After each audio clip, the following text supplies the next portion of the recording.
এই দুই ভাইয়ের ভিডিও তো প্রায় সবাই দেখেছেন ইন্টারনেটে। আজ তারা ইন্টারনেটে অনেক ভাইরাল। বড় বড় সেলিব্রিটিরাও তাদের চেনে। রিসেন্টলি বলিউডে গাওয়ার সুযোগও পেয়েছেন।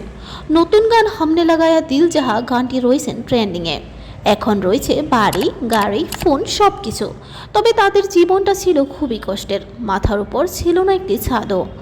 বাবার রোজগারে চলতো না ঘর, তাই নানা নানির সাহায্য নিয়ে একটি ঘর ভাড়া করে থাকতেন তারা, তা আবার একটি রুমে। কিশোর মণ্ডল অর্থাৎ বড় ভাইটা ছোটবেলা থেকেই পাড়ার প্রোগ্রামগুলোতে গান গাওয়া শুরু করে। সেখান থেকে কিছু টাকা উপার্জনও করে ছোট্ট কিশোর। কিশোর মণ্ডল একটি ভিডিওতে তার নানা নানিকে পরিচয় করিয়ে দেন এবং বলেন তারা অনেক মেহনতি, তারা তাদেরকে অনেক সাহায্য করেছেন।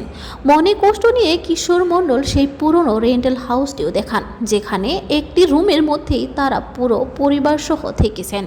কিশোর মণ্ডল একটু বড় হলে তার ছোট ভাই ক্রিশকে সাথে নিয়ে সোশ্যাল মিডিয়াতে ভিডিও দেওয়া শুরু করে। খুবই অল্প সময়ের মধ্যে তারা বেশ ভালোবাসা এবং জনপ্রিয়তা পেতে থাকেন। ওয়েস্ট বেঙ্গলের নিম্ন মধ্যবিত্ত পরিবারে জন্ম নেওয়া দুই ভাই এখন সোশ্যাল মিডিয়া সেন্সেশন। তাদের সব গানই ভিউজ হয় মিলিয়ন মিলিয়ন। আপনাদের এই দুই ভাইকে কেমন লাগে কমেন্টে জানাবেন।